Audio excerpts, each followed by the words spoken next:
Assalamualaikum warahmatullahi wabarakatuh. Anak-anak, kita lanjutkan ke pembelajaran yang ketiga. Dibuka halaman 85 ya. Disiapkan pensilnya, kemudian berdoa. Bismillahirrahmanirrahim. Bersama-sama kita garis bawahi kalau kalimatnya penting ya. Ayo membaca, bacalah teks berikut seperti membaca berita. Kain adat Indonesia. Jadi cara membacanya seperti yang anak-anak lihat di televisi gitu ya. Mungkin Bu Guru juga tidak begitu bisa ya, karena bukan pembawa berita. Nah, kita coba ya. Kain adat Indonesia.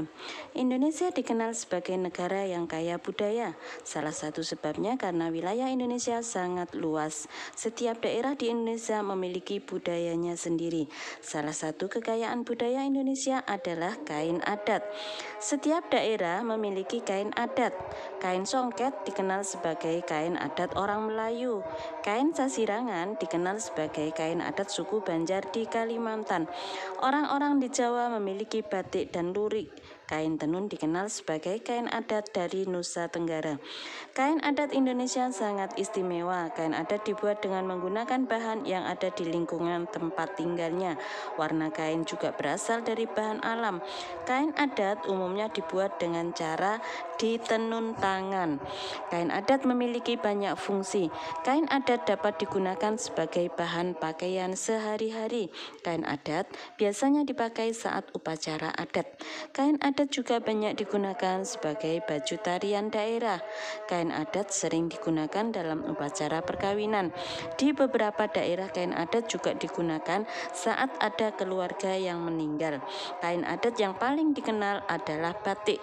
Batik ditemukan hampir di semua daerah. Setiap daerah memiliki batik dengan ciri yang berbeda. Batik merupakan pakaian nasional Indonesia. Sebagai rasa syukur akan kekayaan pakaian adat, bangsa Indonesia memperingati Hari Batik setiap tanggal 2 Oktober. Nah, sudah kita baca, sekarang kita pelajari. Indonesia dikenal sebagai negara yang kaya budaya karena kita ini adalah negara yang wilayahnya sangat luas. Ada 34 provinsi. Jadi kita juga memiliki 34 budaya, bahkan lebih ya. Lebih. Salah satu adalah kain adatnya. Di sini kain songket itu adat orang Melayu, kalau sasirangan itu dari Kalimantan. Kalau kita orang Jawa itu batik dan lurik ya. Kalau tenun biasanya dikenal dari Nusa Tenggara. Nah, kain adat itu fungsinya untuk apa? Satu, kadang untuk bahan pakaian sehari-hari. Yang kedua, dipakai untuk upacara adat, kadang sebagai baju tarian, kadang sebagai upacara perkawinan, atau pada saat ada keluarga yang meninggal. Ini adalah kegunaan atau fungsi dari kain adat. Kain adat yang paling terkenal adalah batik, karena setiap daerah itu memiliki batik yang berbeda, yang memiliki ciri khasnya sendiri. Kita memperingati Hari Batik Nasional itu pada tanggal 2 Oktober. Nah, sekarang ayo mencoba. Kamu telah membaca teks kain adat Indonesia. Lengkapi tabel berikut dengan nama kain yang kamu ketahui. Tadi sudah ya. Nomor 1, songket. Songket tadi dari mana? Songket berasal dari Melayu. Yang kedua, sasirangan dari Kalimantan. Batik dari Jawa. Tenun dari mana tenun tadi ya? Tenun dari Nusa Tenggara. Kalau ulos ini dari mana ya? Ulos ini dari Batak ya, kalau nggak salah. Ulos ini dari Batak. Ayo menulis, pelajari kembali teks kain adat, pokok-pokok informasi. Kalian bisa mencari pokok informasi di awal paragraf. Ya, setiap membaca awal paragraf sampai dengan titik ini adalah pokok atau kalimat utamanya, bisa ditulis di sini ya. Sekarang ayo mencoba. Masih ingatkah kamu tarian yang Dayu pelajari? Nah, anak-anak ini sebetulnya disuruh menirukan tarian menenun dan memintal ya, seperti yang kemarin. Tapi tidak perlu saja. Kita ke ayo mengamati saja. Kita ke simetri lagi. Perhatikan, motif kain adat Indonesia sangat beragam. Ada motif bunga, hewan, dan bentuk bangun datar. Amatilah motif kain adat berikut. Motif apa saja yang kamu temukan di sini? Ini persegi bergambar bunga, ini persegi panjang bergambar daun. Ini bergambar apa ya ini ya? Seperti lingkaran ya. Ini persegi panjang dengan gambar daun dan bunga.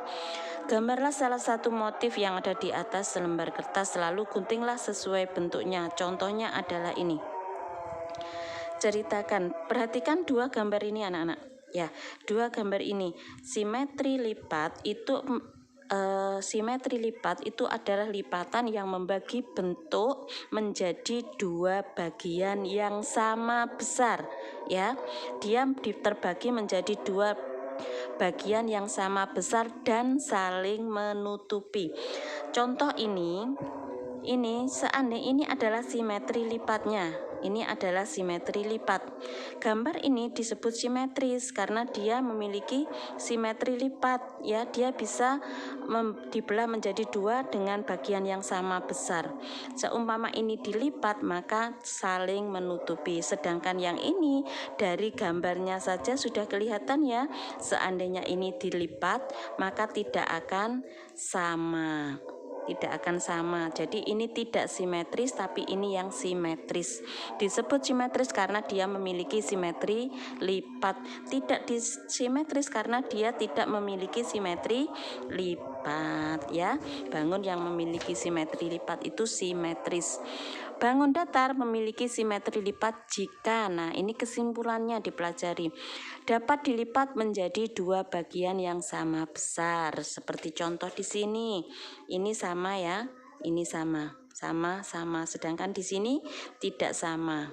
Ini hanya seperti ini, yang ini dari gambarnya saja sudah kelihatan.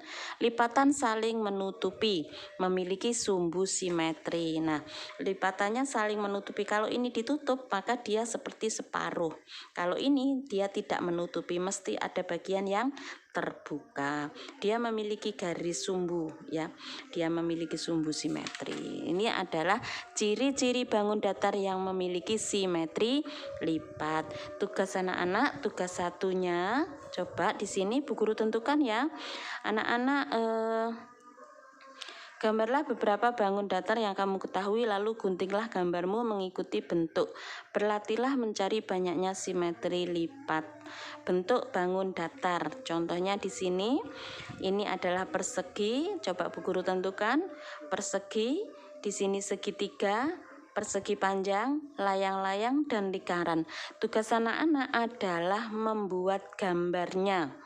Ya, membuat gambarnya. Yang pertama persegi, anak-anak lihat gambar,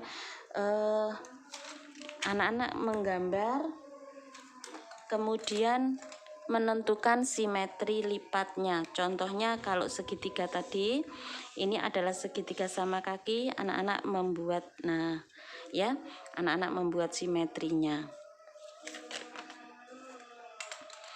Ini tugas 1, persegi, segitiga sama sisi, persegi panjang, layang-layang, lingkaran. Kita lanjutkan ke pembelajaran yang keempat. Ayo membaca. Bacalah dengan intonasi yang tepat. Intonasi itu panjang pendeknya saat kita membaca ya nak ya. Kita harus memperhatikan tanda titik dan tanda koma atau tanda-tanda baca yang lain itu menggunakan intonasi yang tepat. Lani sedang mengamati pakaiannya. Ternyata ia memiliki banyak jenis pakaian. Ada pakaian yang ia gunakan sehari-hari. Salah satu pakaian Lani adalah seragam sekolah. Seragam sekolah itu seragam yang dikenakan pada saat berangkat ke sekolah. Merah putih, batik biru. Nah, itu seragam sekolah. Sepulang sekolah, Lani mengenakan pakaian rumah. Contohnya adalah kaos, celana pendek, itu pakaian rumah. Saat tidur, kita mengenakan baju tidur. Contohnya adalah piyama. Lani memakai baju olahraga, contohnya adalah pakaian olahraga yang terbuat dari kain yang sangat lentur supaya bisa bergerak dengan bebas. Kemudian Lani ada beberapa baju lagi untuk ke pesta. Contohnya adalah gaun, gitu ya. Jadi kita menggunakan pakaian itu sesuai dengan keadaan atau kondisi ya. Kita sesuai jadwalnya. Kalau memakai baju sekolah kita sesuai jadwal ya. Jadi memakai baju itu harus disesuaikan dengan acaranya ya, dengan keadaannya.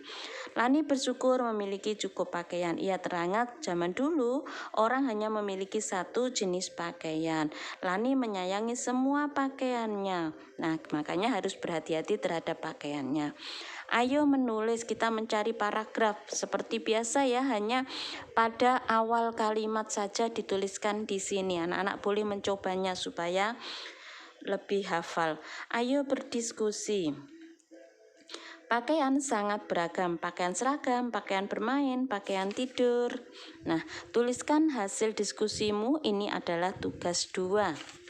Ya, ini adalah tugas 2. Bu guru tentukan jenis pakaiannya, pakaian sekolah, pakaian rumah, pakaian tidur, pakaian olahraga, pakaian pesta, dan pakaian dinas. Pakaian dinas itu pakaian yang dikenakan untuk bekerja ya, ciri khasnya itu.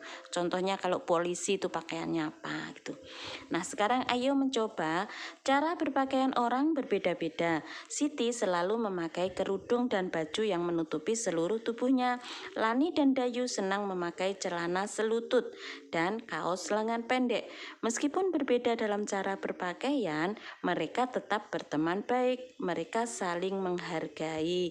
Manfaat menghargai perbedaan itu adalah kalau kita menghargai perbedaan, kita menghargai teman kita yang berbeda dengan kita, maka kita akan memiliki banyak teman ya. Kita akan rukun dengan teman, kita tidak akan bertengkar, tidak saling mengejek, tidak saling menghina ya. Terus kita akan memiliki banyak teman. Itu adalah manfaat kalau kita menghargai perbedaan. Selanjutnya olahraga. Bu guru akhiri tugasnya 2. Assalamualaikum warahmatullahi wabarakatuh.